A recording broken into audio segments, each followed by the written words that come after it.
साहब जी मुझे कुछ पैसे दे दो। पैसे तो तुझे मिल जाएंगे, चल पहले मेरे जूते साफ कर। करता हूँ साहब जी अभी।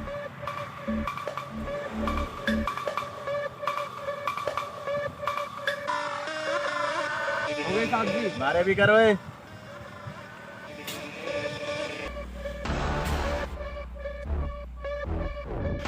हो गए साहब जी आपके भी जूते साफ। देख क्या रहा है, चल मेरे जूते साफ कर दे।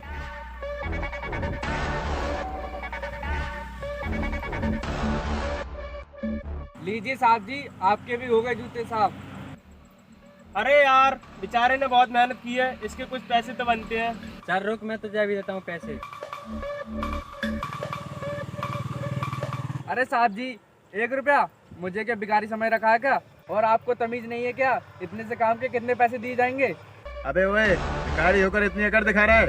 लेना है तो ले, वरना ये भी नहीं मिलेंगे। और कह रहा है तमीज नहीं है। क्यों बे भिखारी, तू अपने आप को इतना बड़ा आदमी समझ रहा है? तेरी औकात तो 1 रुपए की भी नहीं है। चल यहाँ से निकल और आगे से दिख मत जाना। चलो चलते हैं यहाँ से।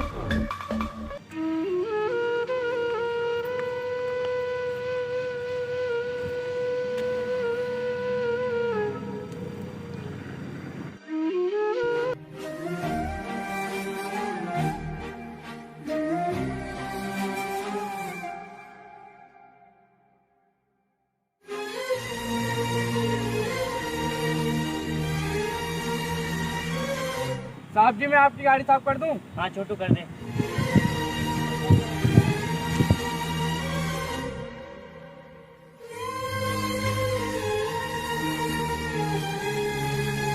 ठीक है, फिर मैं तुमसे बाद में बात करता हूँ।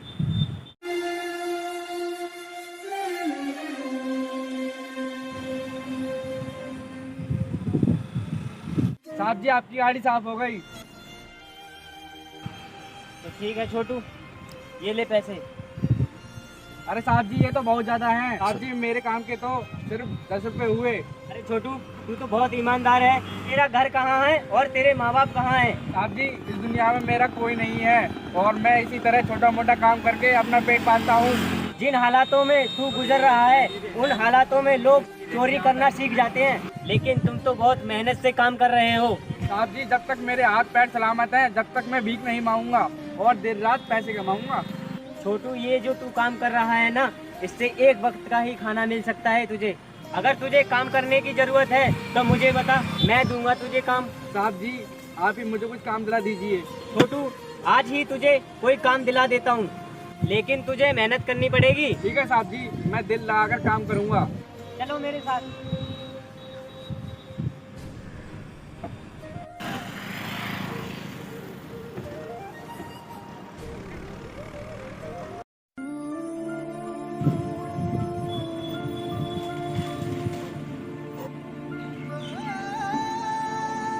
भैया हमें अपनी दोस्त की पार्टी में जाना है, कुछ पैसों की जरूरत है, पैसे दे दो।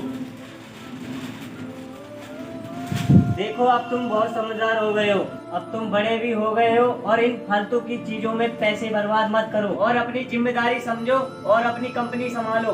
भैया कंपनी तो आप ही संभालो, हमारी तो मौज मस्ती करने की उम्र है, हमें मौज मस्ती करने दो। भाई अभी हमारी पढ़ाई चल रही है, कंपनी का काम आप ही संभालिए। पता नहीं कब अपने पैरों पे खड़े होंगे। तुम्हें इन फालतू चीजों के लिए एक पैसा नहीं मिलेगा। तुम खुद कमाओ, खुद खर्च करो। हाँ हमें मत दो पैसे, तो क्या हम भूखे मर जाएंगे? देखो तुम लोग पैसों की कदर करना सीखो। अगर आज तुम दोनों पैसों की कदर नहीं करोगे तो कल तुम दोनों सड़कों पर भीख मांगते हुए नजर आओगे। भैया हमें ज्यादा भाषण देने की जरूरत नहीं है। जिस दिन तुम अपनी मेहनत से पैसे कमाने सीख जाओगे, उस दिन तुम दोनों को पता चलेगा पैसे की क्या कीमत होती है। चलो भाई यहाँ से और कहीं चलते हैं, यहाँ पे पैसे मिलने वाले नहीं।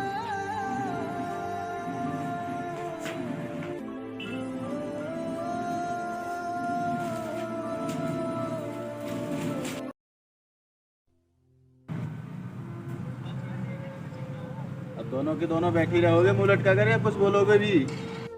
अरे यार क्या बोले, भैया ने सारा मूड ऑफ कर दिया।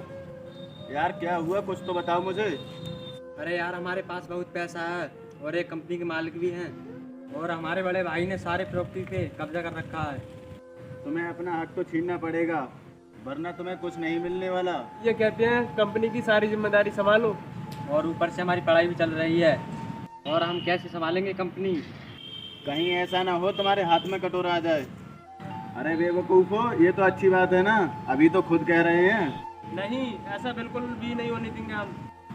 ठीक है, जल्दी जाओ अपने भाई के पास। हमें क्या पता कंपनी को कैसे संभाला जाएगा। अरे कंपनी तो मैनेजर संभालेगा ना, तुम तो ऑफिस में बैठे रहना।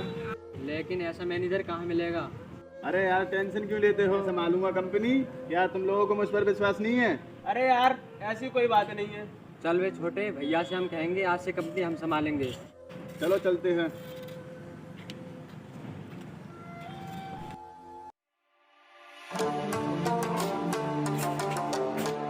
भैया, आप सुबह हमें जिम्मेदारी का पाठ पढ़ा रहे थे ना, अब दो हमें जिम्मेदारी, हम संभालेंगे कंपनी।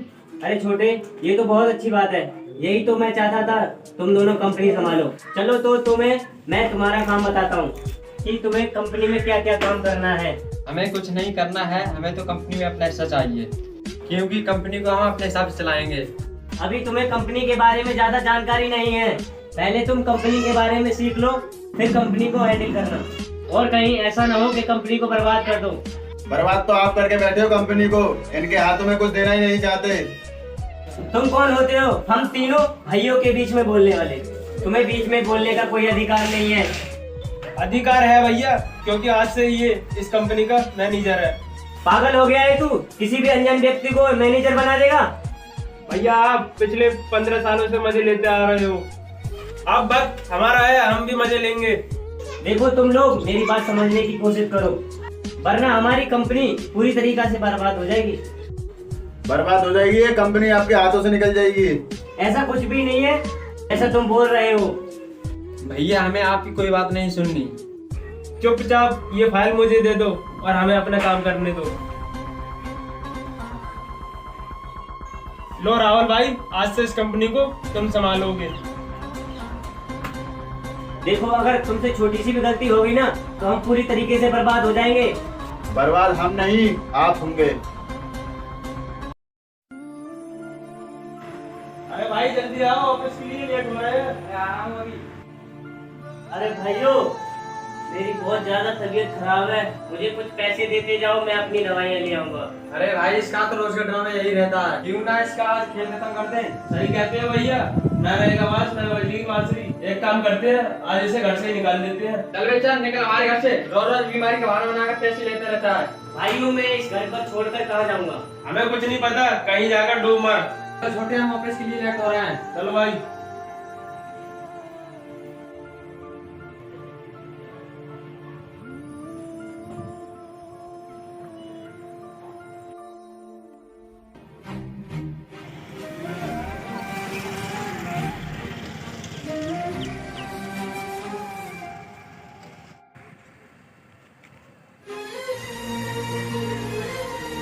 सुनो साहब जी, बोलो, मुझे कुछ पैसे मिल सकते हैं?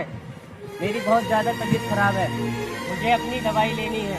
अरे सर, आप और इस हालात में कैसे? आप तो बहुत बड़ी कंपनी के मालिक थे ना। हाँ भाई साहब, मैं बहुत बड़ी कंपनी का मालिक था, लेकिन वक्त और हालात के साथ सब कुछ बदल गया। लेकिन आप मुझे कैसे जानते हो? साहब जी, आपका बहुत बड़ा एहसान है। आज ये आपकी बदौलत मैं इस मुकाम पर पहुंचा हूँ। लेकिन साहब जी, आप हो कौन? मैंने तो पहचाना नहीं। याद करो, कुछ साल पहले आपने मुझे काम दिलाया था, और जितनी भी शहर की कंपनियां हैं ना, उनकी डील मैं ही करता हूँ। हाँ भाई साहब, मुझे याद आ गया। काफ़ी अच्छा काम किया है आपने, इस शहर में आपका काफ़ी नाम सुना है। अरे साहब, आपने उस बुरे समय में बहुत बड़ा एहसान किया, और आज मेरा भी फर्ज बनता है मैं आपकी मदद करूँ। मेरे साथ मैं आपको डॉक्टर के पास ले चलता हूँ।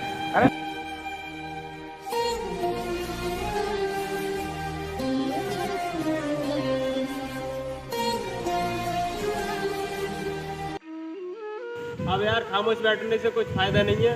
भैया सही बोलते थे, तुम इस कंपनी को बर्बाद कर दोगे, और तुम्हें इस कंपनी के बारे में कुछ पता नहीं है। और हम करते भी क्या? हमेशा उनकी गुलामी करते रहते क्या? लेकिन हम कर भी कह सकते हैं, अब हम पूरी तरीके से बर्बाद हो चुके हैं, और कंपनी भी बर्बाद हो चुकी है, और सर पर कर्जा भी बहुत है, और कल कंपनी की नीलामी भी होगी। भैया ऐसा करो, राहुल भाई को भी बुला लो।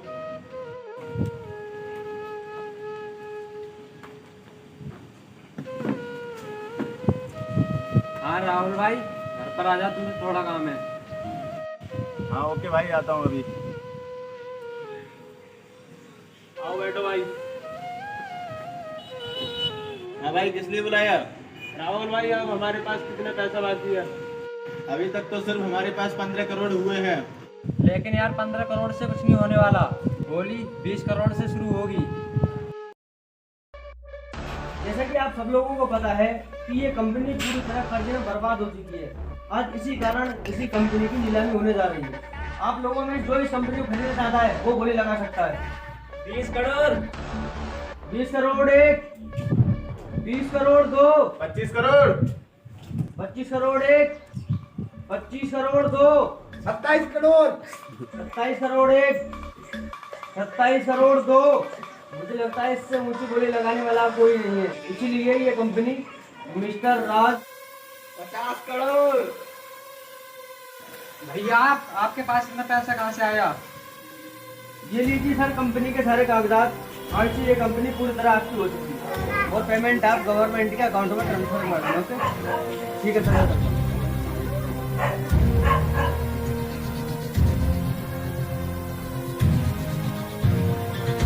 तुम्हें क्या लगता था तुम इस कंपनी को बर्बाद कर दोगे?